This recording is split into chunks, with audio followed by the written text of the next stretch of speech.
자, 오늘은 사무엘하의 마지막 시간입니다.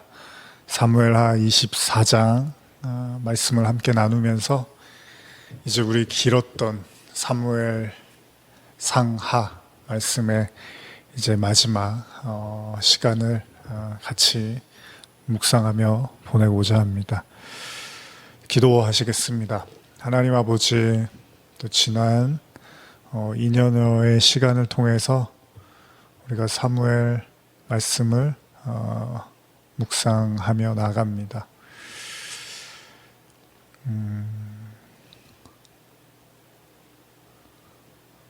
매 순간순간 또 말씀을 묵상하며 나갈 때 삶의 풍파와 어려움이 있었지만 또 그 속에서 말씀을 보게 하시고 듣게 하시고 또 생각하게 하셨던 그것이 결국 우리를 하루하루 이끄시고 인도하시고 살리시는 하나님의 은혜임을 고백하며 이제 이 말씀들을 우리가 마음속 깊이 담아 우리의 남은 삶을 통하여 이 말씀들의 진짜 의미들, 그 우러나오는 그 하나님의 그 보석과도 같은 보화와 같은 진리들이 우리의 마음속에 꼽히게 하시고 또 우리의 삶에서 사람들에게도 하나님의 영광으로 나타나게 하여 주시옵소서. 여기까지 인도하신 주님을 찬양하며 오늘 마지막 또 묵상을 통하여 주님을 더욱더 크게 만나는 은혜가 있기를 간절히 사모하며 예수님의 이름으로 기도합니다. 아멘. 오늘은 사무엘하 24장 말씀입니다. 기도했던 것처럼 이제 사무엘 상하를 마무리하는 마지막 시간인데요. 근데 여러분도 예측을 하셨겠지만 사무엘하의 마지막 이야기가 좀 바람직한 내용으로 다윗이 좀 이렇게 살았더니 잘 마무리가 됐더라. 그래서 하나님이 참 영광 받으시고 다윗도 정말로 훌륭한 왕으로서 마감을 했다. 이렇게 끝나면 좋은데 또 그렇지가 않습니다. 24장을 시작하면서 물론 이제 성경의 24장의 끝은 이제 또 잘 마무리를 하고 있지만 24장의 시작은 또다시 죄악으로 시작을 하고 있습니다. 한번 개역개정으로 제가 읽어드릴게요. 24장 1절 여호와께서 다시 이스라엘을 향하여 진노하사 그들을 치시려고 다윗을 격동시키사 가서 이스라엘과 유다의 인구를 조사하라 하신지라. 사실 이 내용만 가지고도 이제 어떻게 보면 오늘 묵상을 다 끝낼 수 있을 것 같은 그만큼 이제 중요하기도 하고 또 충격적이기도 한 어떤 내용이잖아요. 한 번 더 현대어로 읽어드릴게요. 여호와께서 또다시 이스라엘 백성에게 분노를 터뜨리셨는데 그 이유는 밝히시지 않으셨다. 어쨌든 여호와께서는 다윗을 충동하여 이스라엘과 유다의 인구를 조사할 마음을 품게 하심으로 이스라엘 백성에게 무서운 재앙이 될 일을 저지르게 하셨다. 여러분들이 이 구절을 제가 2번 읽어드린 이유가 있는데 사실은 우리는 다윗이 마지막 장에서 하나님이 원하지 않는 인구조사라는 걸 해서 큰 벌을 받는, 그래서 백성들이 정말 많이 죽는 그 내용들을 우리가 익히 들어서 알고 있습니다. 그래서 역시 인간은 인간이구나. 다윗은 마지막까지 참 하나님 앞에서 여전히 죄인으로서의 모습을 변하지가 않는구나, 뭐 이런 생각을 할 수 있어요. 근데 여기에 보시면은 그 이스라엘 백성들이 죄를 짓고요, 그리고 다윗을 격동시키셨다라는 표현이 나오거든요. 그래서 현대어 성경은 여호와께서 다윗을 충동하여 이스라엘과 유다 인구를 조사하게 했다고 하고요, 개역개정에서는 다윗을 격동시키사 이런 표현이 있어요. 그러니까 하나님이 쉽게 말하면 다윗을 그렇게 하게끔 격동시켰다라고 지금 보는데 이게 사실은 우리가 좀 납득하기도 어렵고, 그러나 여기서 중요한 게 한 가지 있어요. 그게 뭐냐면 여호와께서 다시 이스라엘 향해서 진노하사 그들을 치시려고, 이 표현이거든요. 현대와도 마찬가지입니다. 여호와께서 또다시 이스라엘 백성에게 분노를 터뜨리셨는데, 그러니까 무슨 얘기냐면 다윗을 격동을 시켜서 인구조사를 하게 하셨는데 그 이유가 이스라엘을 치기 위해서였다는 겁니다. 이게 잘 납득이 안 가죠. 이 다시라는 표현을 보면은, 글쎄요, 지금 주석을 보면은 다윗의 그 치세 당시 이스라엘의 국가적 재앙이 지난번 3년 연속의 기근 21장에 그런 내용이 나왔잖아요. 그리고 이번이 이제 두 번째가 아니겠느냐, 이제 이렇게 보고 있는데요. 이스라엘을 향해서 하나님이 진노를 하셨다는 겁니다. 그래서 다윗의 인구조사가 당연히 이스라엘을 징계하시려는 하나님의 계획적인 의도가 아닌가를 이제 보여주고 있다. 주석은 이런 표현을 쓰고 있거든요. 그래서 이스라엘을 징계하기 위해서 하나님이 다윗이 그릇된 행동을 하도록 부추기셨다. 뭐 이런 표현을 쓰고 있어요. 이게 이제 역대상에 가보면은, 이제 역대상에 보면요, 이런 이제 같은 내용이 나오는데, 역대상 21장 1절에 보면 사탄이 일어나 이스라엘을 대적하고 다윗을 충동하여 이스라엘을 계수하게 하니라, 이런 표현이 나와요. 실제로 역대상에도 같은 내용인데요. 우리가 이거를 그러면 어떻게 이해를 해야 될 것인가? 다윗이 죄를 졌는데 그게 이스라엘을 치시기 위해서 하나님이 다윗을 죄를 짓게 하셨다는 거고, 그 다윗을 그래서 격동시켰다는 거예요. 그걸 하게끔 하셨다는 겁니다. 왜 이제 그 이유가 무엇일까는 이제 잘 성경이 보여주고 있지는 않은데, 아마도 주석을 보면 그 압살롬 때 이후에 그 세바라는 사람이 반역을 일으킨 거 혹시 기억하시나요? 20장에서, 사무엘하 20장에서 이제 반역을 일으키는데, 이런 행동들이 뭔가 있지 않았나. 그래서 다윗 왕을 반역하는 어떤 일들이 있어서 하나님이 그런 이제 심판을 하시려고 한 게 아닌가, 그런 죄가 있지 않았을까라고 이제 보는 견해들이 있어요. 어쨌든 간에 여기 다윗을 격동시키사, 뭐 감동시키사, 뭐 비슷한 의미로 어쨌든 하나님의 그 의중이 담겨 있어서 다윗이 이런 선택을 했다는 거잖아요. 이것도 한번 제 주석을 읽어드릴게요. 본서 저자는 다윗의 범죄 행위를 하나님의 섭리적 차원에서 기술하고 있다. 하나님의 인간의 자유의지를 말살하지 아니하는 가운데 모든 인간 역사를 당신의 뜻대로 섭리하여 가신다. 따라서 다윗의 인구조사는 다윗의 자유의지와는 상관없이 벌어진 일이 아니었다. 다만 하나님은 이스라엘을 징계코자 다윗의 의식 속에 있었던 악한 의도를 허용하셨을 뿐이다. 그래서 아까 제가 역대상을 읽을 때 사탄이 일어나 이스라엘을 대적하고 다윗을 충동하여, 이런 표현을 썼잖아요. 역대상에서.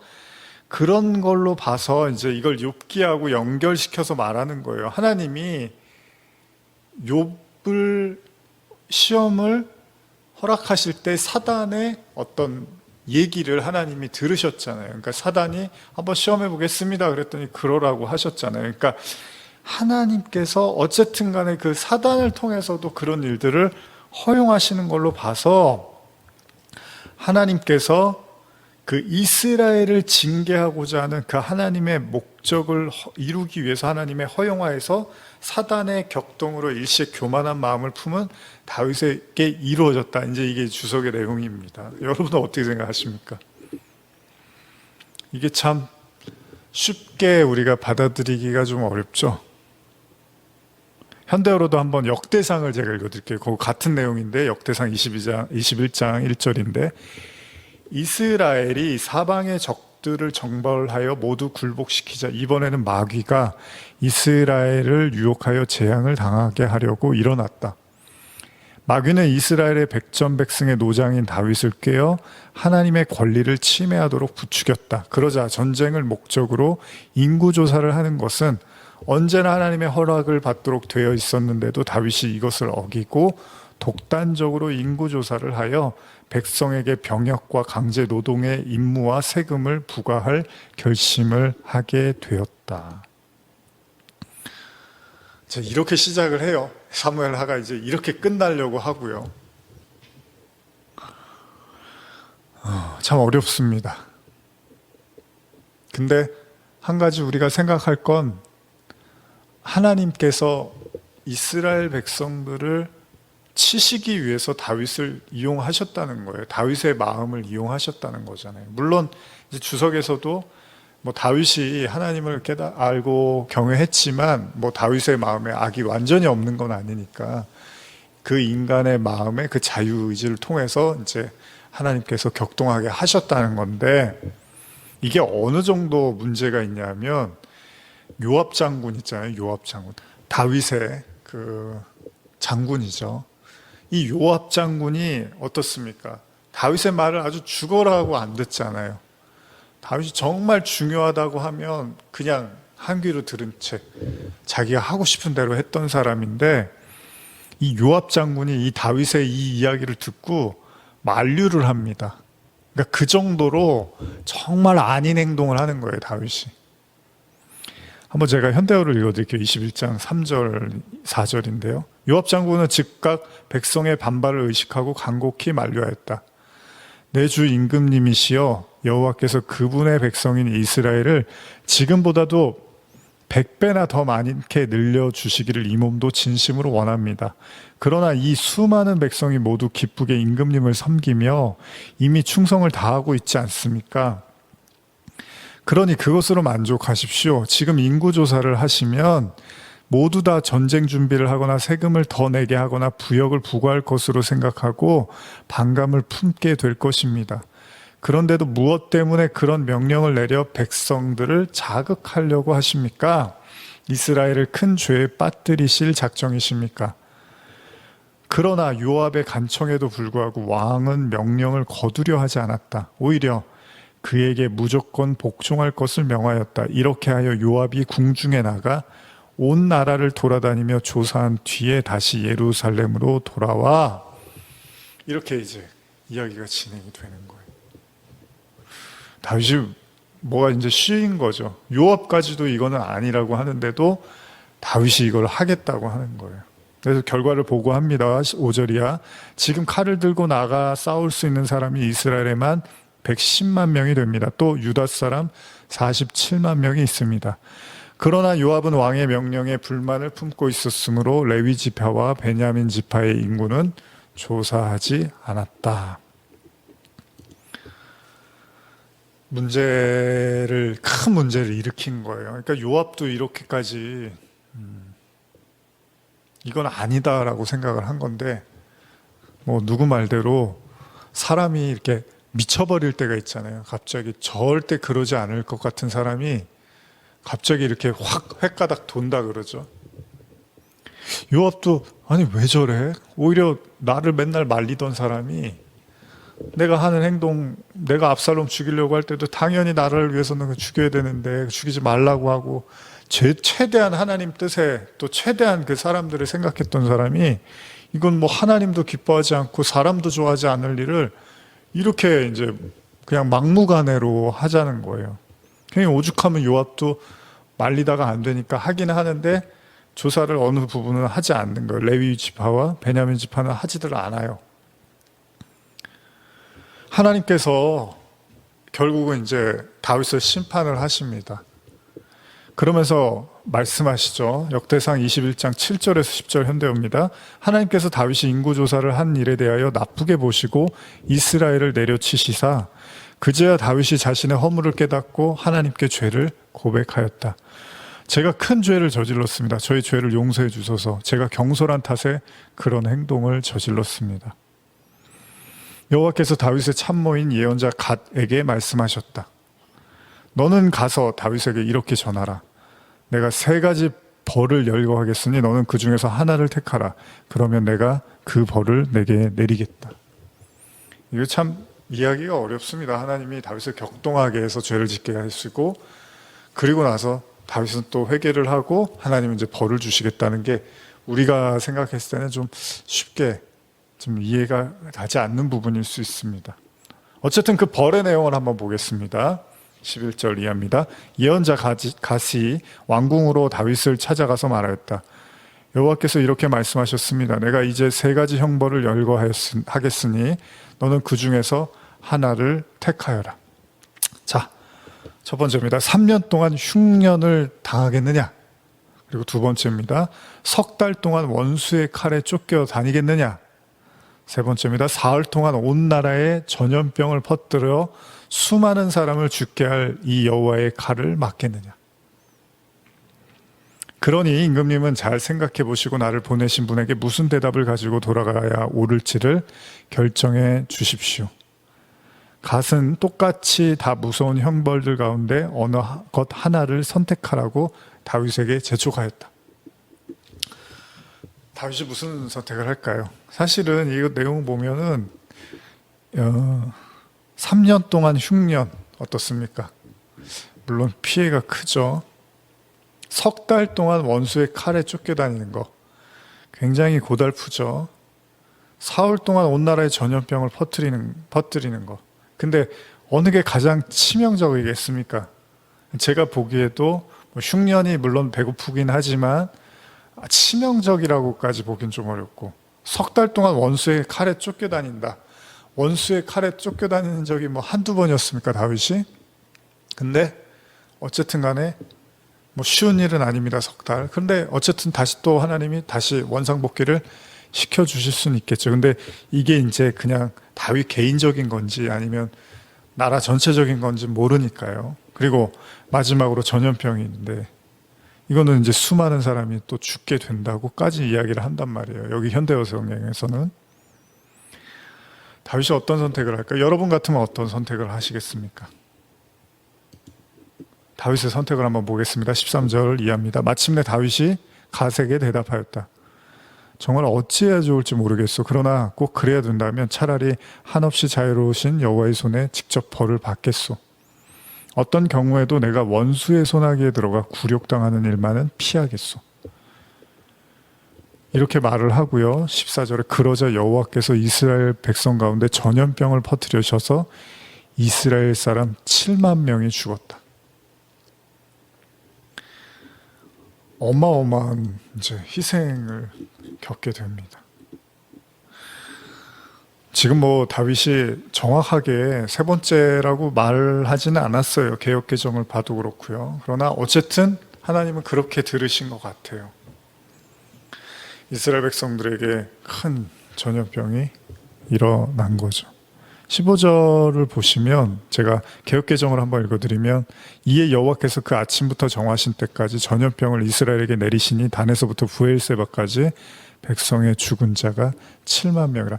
여러분 혹시 이 성경 최근에 제가 사무엘하 보시면서 그런 7이라는 말도 많이 나오고 셋 이런 표현, 지난주에도 우리가 그런 장군들 얘기할 때 세 장군들 나오고 그쵸? 7 이야기도 나오고요. 좀 그런 내용들이 좀 여러분들도 심심치 않게 보셨을 거예요. 이게 어떤 의미들이 분명히 있을 겁니다. 이 숫자에 대해서.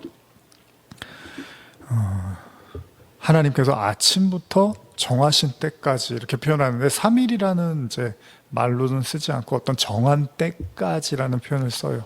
작정하신 때. 그때까지 하나님이 이제 심판을 하시는데 7만 명이 죽는 거죠. 이스라엘 전역이라고 보시면 돼요. 이게 이제 굉장히 무서운 하나님의 진노가 임한 거예요. 얼마나 많은 사람들이 이제 고통을 받고 죽어갔겠습니까? 나라 전체가 이제 휘청거리는 일이 일어난 겁니다.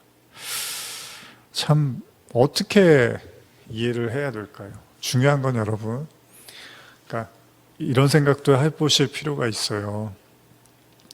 하나님이 다윗을 통해서 그가 범죄하게 하고 이제 이런 일이 일어났잖아요. 그러니까 첫 번째는 어쨌든 다윗이라는 하나님의 사람이 휘청거리면 또 심판이 이렇게 온단 말이에요. 근데 그거를 이렇게도 볼 수 있는 거예요. 소돔과 고모라가 멸망할 때 의인이 없어서 멸망을 하잖아요. 그러니까 의인 때문에 소돔과 고모라가 존재할 수 있는 거고, 의인이 없으면 소돔과 고모라는 존재할 수가 없다는 거잖아요. 그런 의미로 보면 다윗이 이제 하나님의 기름 부음 받은 자였어요. 그래서 하나님이 다윗에게 언약을 두시고 다윗과 영원히 함께 하시겠다는 약속, 그래서 다윗이 그 이스라엘을 통치하는데 하나님이 지키시고 함께 하신 거예요. 그러나 이스라엘 백성들이 죄를 범하니까 하나님이 이스라엘 백성들을 심판하시기 위해서 다윗을 격동시켰다라는 것은, 아니 그냥 직접 심판하시면 되잖아요. 하나님이 다윗 말고 그냥 개인적으로 하나님이 심판하시면 되잖아요. 근데도 불구하고 하나님이 다윗을 격동시켜서 심판을 하게 하셨다는 것은 어떤 의미에서는 이 이스라엘의 신앙이라는 것이, 이스라엘의 믿음이라는 것이 결국은 다윗에 의해서 좌지우지되는, 그러니까 하나님은 다윗의 믿음과 신앙을 중요시 여기고, 쉽게 말하면 다윗을 의인으로 보시는 거죠. 근데 다윗의 그 의로움이 흔들리니까, 휘청이니까 하나님이 이스라엘을 심판하시는 거예요. 그러니까 이렇게도 우리는 볼 수 있는 거예요. 어쩌면 우리가 이제 교회도 그렇고요, 어떤 공동체나 모임도 그렇고요, 거기 누가 되게 빼어나고 훌륭한 사람이 있다 하더라도, 물론 그 사람을 통해서 하나님이 공동체나 뭐 그런 교회나 이런 하나님이 지키시고 인도하시기도 하겠지만, 반대로요, 거기에 어떤 소속돼 있다는 것만으로 내가 모든 게 보장되고 내 모든 신앙이라든지 삶이 보호받고 보장되는 건 아니라는 겁니다. 다시 말하면 이스라엘의 이 범죄는요, 이미 창세기 이후에서부터 계속해서 출애굽 이후부터 나타나고 있어요. 그래서 사사기를 보면 계속 하나님이 사사들을 보내시고 말씀을 하시면 또 조금 있으면 우상 섬기고 가나안 섬기고 이방 문화 따라가고, 그래서 또 하나님이 사사를 보내서 하나님의 말씀의 기준을 세워주시면 또 돌아오는 것 같다가 또 이게 계속 역사에서 반복이 됐다는 거예요. 그런 의미로 보면 하나님이 다윗을 세우셨지만, 이스라엘 백성들은 여전히 그 죄악이라든지 하나님 앞에서의 그 대적, 그리고 그들의 어떤 삶을 돌아보지 못하는 이런 일들은 그냥 비일비재했을 거라는 겁니다. 그러니까 우리는 지금 다윗만 보고 있으니까, 다윗이 뭔가 잘해 나가고 발전되어져 가고 하나님과 가까워져 가고, 이제 우리는 다윗을 보니까 그렇지만, 교회도 그렇고요, 뭐 어떤 한 사람이 되게 빼어나고 훌륭한 신앙 가졌다고 해서 그 사람이 뭐 리더든 그렇지 않든 간에 그 사람이 그런 거지 개개인은 다른 문제라는 겁니다. 근데 하나님이 그 개개인의 삶을 깨우치기 위해서 지금 다윗을 격동시켜서 바로 너희들의 모습이야. 어떻게 보면 물론 다윗의 아까 뭐 주석에 말한 것처럼 자유의지가 발동이 돼서 안 좋은 선택을 한 것도 물론 있지만, 굳이 하나님이 그런 다윗을 격동까지 시켰다는 건 대표성이란 말이에요. 그러니까 너희들의 모습이 바로 다윗의 지금 이런 모습, 인구조사 하지 말라. 그러니까 그것도 한번 보세요. 그럼 죄, 인구조사 왜 하지 말라 그러는 거야? 하나님의 통치를 인정하라는 거잖아요. 그래서 우리가 사무엘상 시작하면서 사무엘 선지자가 있었는데 사람들이 왕을 달라고 한 거잖아요. 그래서 사울왕 때문에 고생했는데 이제 다윗왕이 세워졌는데, 이 다윗왕이 인구조사하면 안 돼요. 왜냐하면 하나님의 통치를 인정해야 되니까. 아까 성경 보면 하나님께 허락을 받아야 된다고 이제 이런 표현을 쓰잖아요. 근데 막무가내로 인구조사를 해버리면서 문제가 생긴 거잖아요. 그 얘기는 이 다윗의 모습 속에서 이스라엘 백성들의 죄를 볼 수 있다는 거예요. 그들이 뭐예요? 그들의 마음속에 여전히 하나님의 통치와 하나님의 이끄심을 인정하지 않는 모습들이 곳곳에 있으니까 하나님이 화가 나신 거잖아요. 그래서 하나님이 그들을 치려고 하는데, 그냥 사람이요, 고난을 받아도요, 여러분 예수님의 십자가가 그런 겁니다.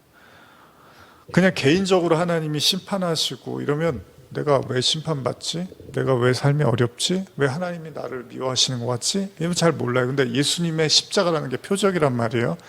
예수님의 십자가 서니까 예수님이 어느 자리에서요? 저주받은 자의 자리에 쓰잖아요. 근데 예수님이 실제로 저주받은 사람이 아니잖아요. 예수님은 하나님의 아들이잖아요. 저주받아야 될 죄도 없으세요. 근데 그 십자가를 지신단 말이에요. 그러면서 뭘 얘기하는 거예요? 그래, 너희의 죄, 너희의 저주, 그게 다 예수님이 지금 대신 짊어진 건데, 그럼 그 표적을 통해서 내가 하나님께 버림받을 수밖에 없는, 하나님의 심판을 받을 수밖에 없는, 하나님의 대적자일 수밖에 없는 이유가 그 십자가 안에 담겨져 있구나라고 해서 그 표적으로 내 죄를 보면 되는 거잖아요. 그러니까 하나님도 그런 거예요.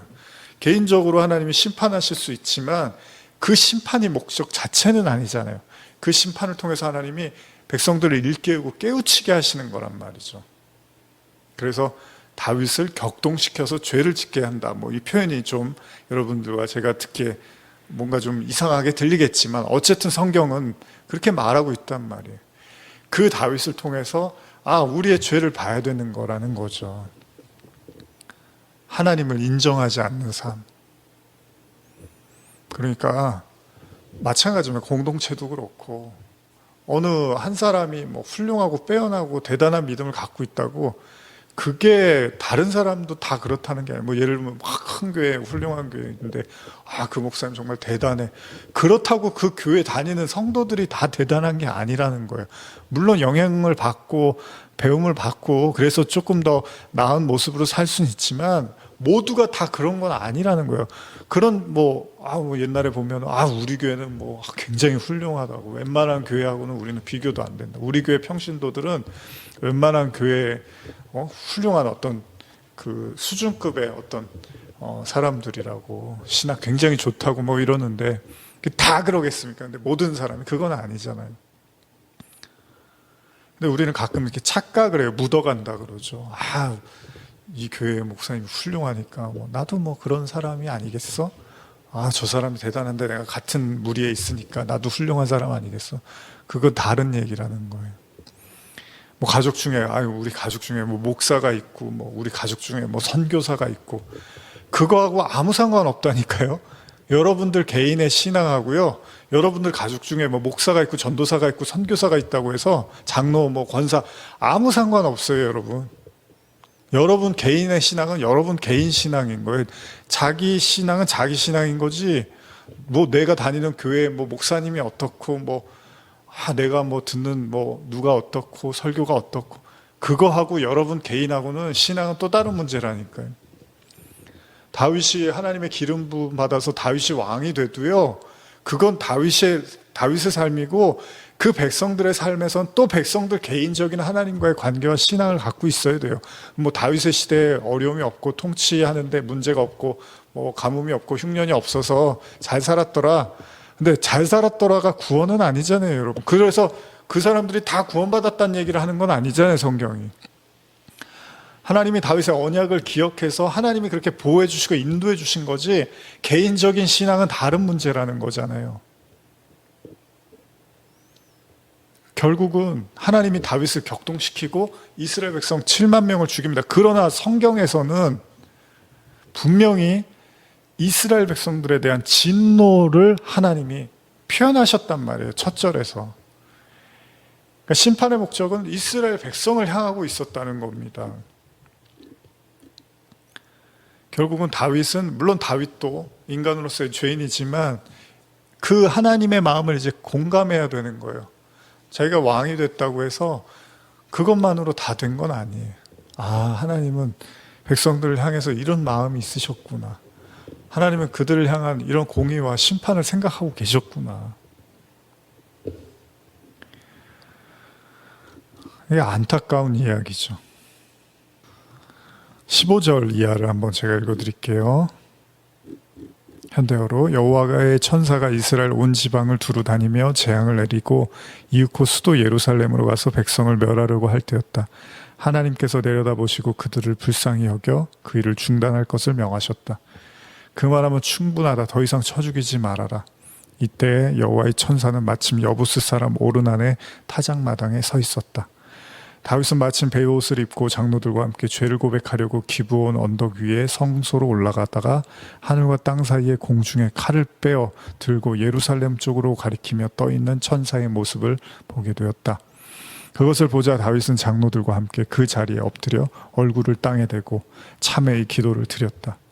나의 하나님 여호와여, 죄 지은 사람은 바로 저입니다. 제가 인구조사를 하도록 명령을 내렸습니다. 왕인 제가 아주 큰 죄를 지었습니다. 그러나 이 양떼 같은 백성은 아무 잘못도 없습니다. 나의 하나님 여호와여, 형벌은 저와 제 가문에만 내리시고 죄 없는 주님의 백성에게 저 무서운 재앙을 내리지 마소서. 여호와의 천사가 예언자 갓에게 말하였다. 그대는 다윗에게 곧 오르난 타작 마당으로 가서 여호와를 모실 제단을 쌓으라고 전하시오.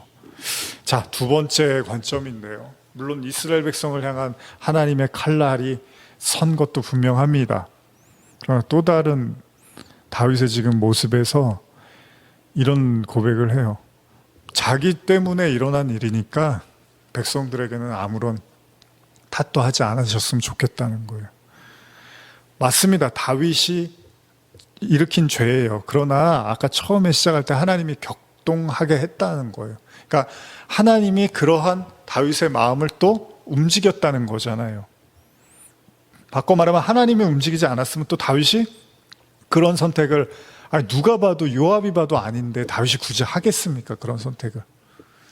근데 어쨌든 하나님이 다윗을 격동하게 했고 다윗은 죄를 졌어요. 그리고 나서 일어난 일이 너무나 커요. 7만 명이 죽었어요, 백성들이.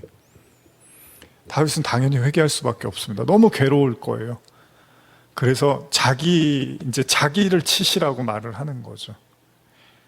근데 여기서 또 한 가지, 하나님이 이제 사무엘하 마지막이잖아요. 여기서 어떤 모습이 좀 떠오르시나요? 예수님이 십자가 지실 때 뭐라 그러세요? 그 죄인들이 막 예수님 십자가 져서 죽으라고 할 때 예수님 뭐라 그래요? 저들을 용서해 주시고, 저들은 자기네들이 하는 일이 뭔지 모릅니다. 저들 용서해 주세요. 저만 그냥 벌하세요. 이게 예수님의 고백이었어요. 다윗은 물론 똑같은 상황은 아니에요. 죄가 없는 다윗은 아니니까. 그럼에도 불구하고 하나님이 다윗을 격동시켜서 이러한 선택과 죄를 통해서 하나님이 다윗에게도 한 가지 저는 가르치시는 것 같아요. 뭡니까? 어떻게 보면 이게 메시아의 모습이잖아요. 모든 인류를 위해서, 하나님의 백성들을 위해서 자기를 희생하는 예수님의 마음.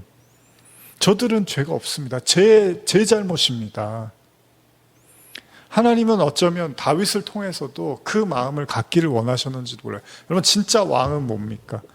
진정한 왕은 백성을 사랑하고 백성을 섬기는 왕이잖아요. 어떤 의미에서는 다윗의 말년에 다윗의 어떤 이제 사무엘하의 마지막이기도 하고요. 여기에서 하나님은 다윗에게 정말로 백성들을 위해서 자기 자신을 내어줄 수 있는, 물론 자기 죄 때문에 초래된 일이지만 다윗의 입장에서는, 그러나 하나님의 격동하심을 통해서 하나님은 이제 네가 진정한 왕이 되었다면 너 자신을 온전히 백성들의 편에 서서 그렇게 기도할 수 있는 왕이 되기를 원하셨는지도 모릅니다. 그래서 제단을 쌓으라고 합니다. 제사를 지내라는 거예요. 갑자기 제사를 지내라는 거예요. 물론 여러 형태로 하나님이 이제 중요할 때마다 제사를 지내라고 하는데, 이 제사가 뭐겠습니까? 이 제사가 사실은 예수 그리스도잖아요. 진짜 제물은 예수님밖에 없죠. 그러니까 사무엘 하의 마지막에서도 사실은 예수님을 모형을 보여주고 있는 거예요. 다윗의 어떤 그런 모습을 통해서, 다윗은 인간이니까 죄를 져서 이제 짓고 있지만 예수님은 죄 없으신데도 십자가의 저주의 자리에 앉으셨잖아요. 그걸 통해서, 그럼에도 불구하고 예수님은 자기를 비난하는 모든 사람을 용서하셨던 것처럼 하나님은 지금 다윗에게도, 그래, 네가 이렇게 백성들을 위해서 너 자신을 내어주고 용서를 구할 수 있어야지를 가리키고 있는지도 모릅니다. 그래서 19절을 제가 읽어드릴게요. 19절 이에 예언자 갓이 다윗에게 가서 여호와 이름으로 명령하자 다윗이 그 말에 따라 타작 마당으로 갔다. 그때 오르날은 내 아들을 데리고 밀을 타작하고 있었는데 우연히 뒤를 돌아보다가 공중에 떠있는 천사를 보게 되었다. 그의 네 아들들은 모두 달아나 숨었다. 오르나는 다윗이 올라오는 것을 보자 타작마당에서 나와 왕에게 얼굴이 땅에 닿도록 절을 하였다. 다윗이 오르나에게 말했다. 이 타작마당을 내게 넘겨주시오. 물론 제값은 다 쳐주겠소. 이곳에 여호와를 섬길 제단을 쌓아 백성에게 내린 전염병을 물리쳐야 되겠소. 오르난이 대답하였다. 내 주 임금님, 그렇게 하십시오. 마음대로 타작마당을 사용하십시오. 이 타작마당은 물론 번제물로 드릴 소들과 땔감으로 쓸 타작 기구들과 소제물로 쓸 밀도 그냥 드리겠습니다. 타작마당을 포함해서 모든 걸 그냥 무상으로 주겠다는 거예요. 그러자 다윗 왕이 말했다. 그럴 수는 없어. 제값을 다 주고 이 타작마당을 사겠소. 나는 여호와께 바치고자 그대의 재산을 빼앗을 생각은 없소. 또 남이 선물한 것을 가지고 여호와께 제물로 바치고 싶지도 않소. 다윗은 그에게 턱값으로 금 600세겔을 주었다. 그런 뒤에야 비로소 다윗은 그곳에 여호와를 섬기는 제단을 쌓고 번제물과 화목제물을 바친 다음에 여호와께 재앙을 거두어 달라고 호소하였다. 여호와께서는 다윗의 호소에 응답해 주시는 표시로 하늘에서 불을 보내어 제단 위에 번제물을 태우셨다. 그리고 천사에게 칼을 다시 칼집에 꽂으라고 명령하셨다. 예수님 마지막까지 이제 성경은 예수님을 지금 모형하고 있어요. 더 확실하죠. 다윗의 회개 가지고는 안 되는 거예요. 이 모든 재앙과 이 모든 심판으로부터 벗어나려면 제사를 지내라는 거예요. 그 제사가 뭡니까? 어린 양 예수님을 우리는 연상하게 하는 그 번제. 근데 지금 이 타작마당에서 이제 제사를 지내는데 이 타작마당의 주인인 오르난이 그 마당하고 재물도 다 주겠어요 그랬더니 다윗이 굳이 대가를 치러야 된다고 하는 거죠. 여기서 뭘 이야기합니까? 자, 하나님이요, 우리의 인간의 모든 죄를 이제 아시고 원래 심판을 하셔야 되잖아요. 근데 하나님이 심판하시면 돼요. 근데 하나님이 그 심판을 통해서 구원하시기 위해서 그 심판 속에서 어린 양 예수님을 우리에게 보내주시죠. 속전으로 오셨다고 하는데 우리가 예수님을, 그래서 이제 유다가 예수님을 은 30에 이렇게 팔아버리는 걸로 나오는데 무슨 말이냐면 하나님이니까 그냥 용서하면 되는 거 아니야? 하나님이 밉다가 또 좋으시면 그냥 용서하면 되는 거냐? 인간이 이렇게 쉽게 생각할 수 있어요. 근데 굳이 하나님이 다윗을 격동해서 죄를 짓게 하시고 그렇게 해서 그 죄의 대가로 이스라엘을 심판하시고 이 심판으로부터 멸하기 위해서 번제를, 제사를 드리라고 한단 말이에요. 근데 그 제사를 드리는데 굳이 다윗이 600세겔을 주고서 어떻게 보면 제사를 드릴 곳이니까 일종의 성전의 개념이란 말이에요. 제물도 있어야 되고 그 마당에서 그걸 돈 주고 사는 거예요. 이게 뭐냐 하면 하나님께서 무슨 굳이 하나님이 예수님을 왜 보내셔야 돼? 이렇게 우리 생각할 수 있잖아요. 하나님이 그냥 내가 너 미웠는데 이제 내가 너 용서할게. 끝! 이러면 되잖아요. 근데 아들을 보내시고 그 아들이 그 죄의 대가를 치르고 고통당하다가 죽으시고 이 제물이 되신단 말이에요. 그건 여러분들이 생각하는 것처럼 그냥 하나님이니까 뭐 그런 과정 굳이 안 거치셔도 되는 거 아니야? 내가 너 심판할 거야. 근데 이제 네가 회개했으니까 내가 이제 너 구원할 거야. 이게 다가 아니라는 거예요, 성경은. 여러분이 회개하는 게 맞아요. 우리가 하나님 앞에 범죄한 거 회개하는 게 맞아요. 그러나 반드시 제물이 있어야 된다는 거예요. 제물. 그 제물이 예수님이잖아요. 예수 그리스도잖아요. 이 하나님이 우리에게 제시해 준 제물, 이 제물이 있어야만 우리가 진짜 용서를 받는 거예요. 그러니까 무슨 말이냐면요, 저 잘못했어요, 이제 안 그럴게요. 그러면 하나님, 그래 네가 회개했으니까 끝, 이게 아니라, 그래? 그러면 네가 그 죄의 의미가 뭔 줄 아니? 네가 지은 그 죄가 뭔 줄 아니? 그 죄를 정말로 네가 알기 위해서는 반드시 예수 그리스도라는 제사를 드려야 돼. 그 제사를 드려야만 네가 지은 죄가 뭔지를 알고 하나님의 용서가 뭔지를 알아서 그걸 이제 화목제라고 하는 거죠. 하나님과 화목하게 되는 거야. 여러분, 안 믿는 사람들도 후회하고 회개하고 참회해요.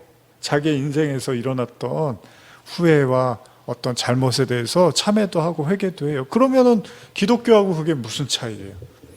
그냥 그것만 있으면. 그러나 그게 아니에요. 하나님은 반드시 예수 그리스도를 통해서 이제 우리가 그 구원, 그 회개, 그 용서를 배워야 되는 거예요. 그래서 여러분, 베드로가요, 예수님을 3번 저주하죠. 십자가 지실 때.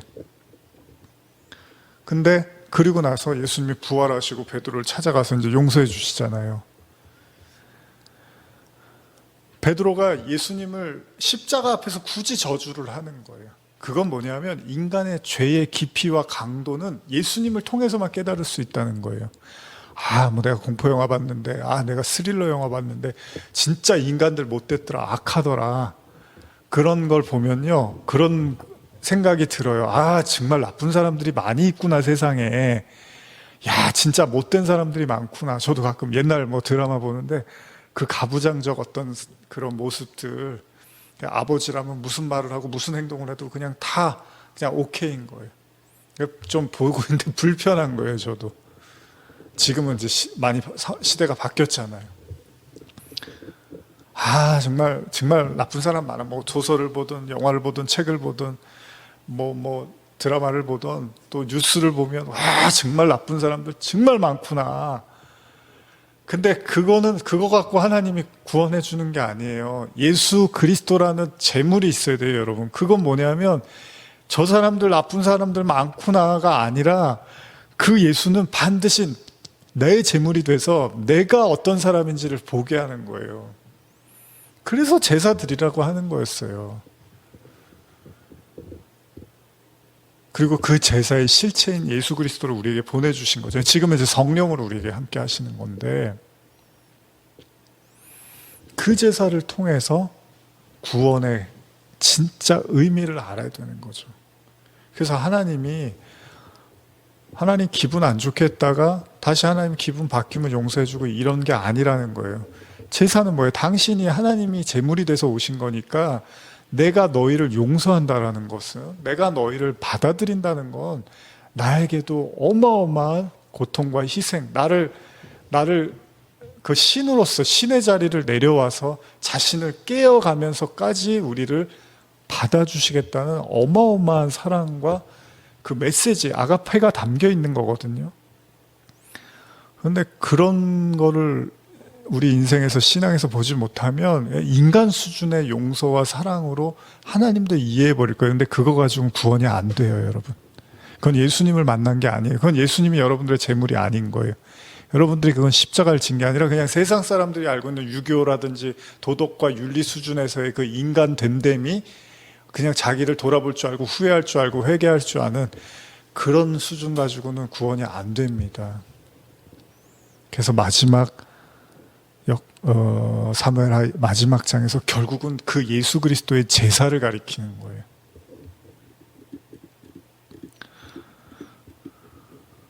결국은 단을 쌓는 거죠. 이 제사를 알아야 된다는 거예요.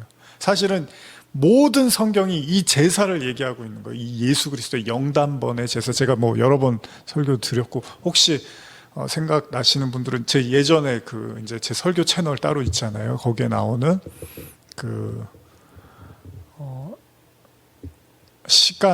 시작과 끝 이런 제목으로 해서 제가 예전에 수련회 갔을 때 이제 그 영단번 제사에 대한 설교를 했었는데, 한번 찾아서 보시는 것도 좋을 것 같아요. 이 부분을 제가 한번 주석을 읽어드리겠습니다. 하나님은 다윗과의 화해를 표시로 아라우나 마당에서의 제사를 요구하셨다. 하나님께서는 인간을 징벌하시는 방법과 더불어 그 형벌을 해결하시는 방법까지도 생각하고 계셨던 것이다. 이처럼 인간의 회개와 죄로부터의 회복은 인간 스스로의 자의식과 자발적 행동에 의한 것이 아니라 하나님의 자유로우신 구원 섭리에서 비롯된다. 그러니까 우리 방식으로 회개하는 게 아니에요, 여러분. 회개는 하나님이 정해놓은 기준과 그 방식으로 회개를 해요. 요한계시록에 그래서 하나님께서 그 방식으로, 그래서 하나님 뭔가 그런 기준을 자꾸 정해주고, 계시록에도 그런 표현들이 나오거든요. 거기에 합당해야 된다는 거예요. 그냥 우리 방식으로. 그래서 이 신앙도요, 여러분 조심해야 될 게, 뭐, 예전에 그 불교 믿는, 그 절에 안 가도 우리나라에 그런 분들 많잖아요. 난 절에 안 가도 이렇게 마음으로는 믿어. 뭐, 난 불교 믿어. 뭐 저도 아마 그 기독교 믿기 전에 이제 집안이 약간 불교 분위기여서 그랬는데, 기독교도 그렇게 생각할 수 있어요. 아, 나 교회 안 나가는데 난 마음으로는 하나님 믿어. 좋아요. 마음으로 믿는 거 좋아요. 근데 그냥 내 마음으로만 믿는 게 기독교는 아닙니다.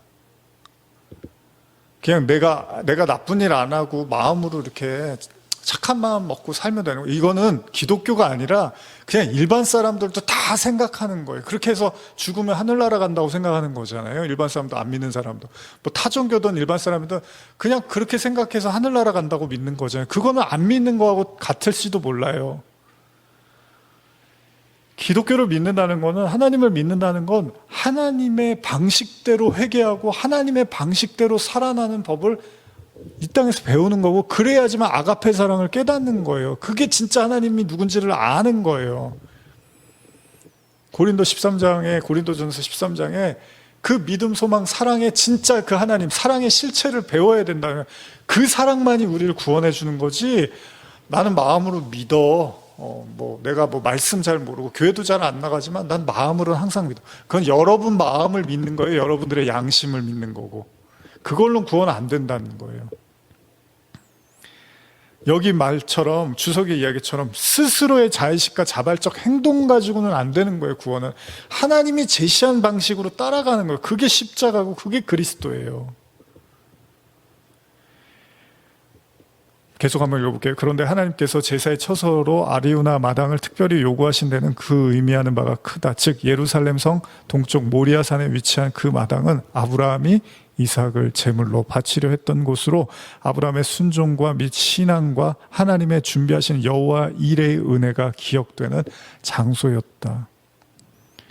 아브라함이 이삭을 바치던 순종의 엄청난 곳이었던 거예요. 그러니까 24장은 흉한 얘기를 하려고 하는 게 아니에요. 아, 다윗은 마지막까지 저렇게 못됐어. 그런 얘기가 목적이 아니라 진짜 믿음의 정점인 예수 그리스도의 그 번제와 그 화목제를 가르쳐 주는 거죠. 그래서 아브라함도 그 제사로 아브라함도 믿음의 조상이 된 거잖아요. 그런 얘기하고 있는 거예요. 이런 역사적인 명소를 하나님께서 당신의 화해와 자비의 처소로 다시 한번 택하시고 성별하게 하셨던 것이다. 더 놀라운 건요, 그러므로 이곳을 찾는 사람마다 하나님의 자비와 용서와 보살피시는 은혜를 기억할 수 있었던 것이다. 따라서 이런 영적이고 내면적인 의미를 담고 있는 장소에 얼마 후 솔로몬 성전이 세워지게 된 것은 참으로 놀라운 섭리가 아닐 수 없다. 여기에서 솔로몬 성전이 세워지는 거예요. 그러니까 하나님은, 이게 뭐예요? 반석, 그리스도가 반석이잖아요. 반석을 닦는 거예요, 지금. 이 터. 우리가 지난번에 출애굽기에서 나눈 너희가 선 곳은 거룩한 곳이니 내 발에서 신을 벗으라. 이 얘기 기억나시죠? 역대상 21장 28절에서 30절 제가 한번 읽어드릴게요. 여호와께서 여부스 사람 오르나니 타작마당에서 불꽃으로 다윗에게 응답하시자 그 뒤부터 다윗은 거기서 여호와께 제물을 바치기 시작하였다. 그때까지도 모세가 광야 시대에 만들었던 성막과 번제단이 아직도 기브온 성소에 있어서 다윗이 그곳으로 가서 여호와의 뜻을 여쭈어왔다. 그러나 여호와의 천사가 칼을 빼어들고 있는 것을 보고 난 뒤로 다윗은 더 이상 그곳을 갈 수가 없었던 것이다. 여러분, 이제 24장을 마무리하면서 성경은 뭐를 기록하는 거예요? 예수 그리스도를 기록하는 거예요.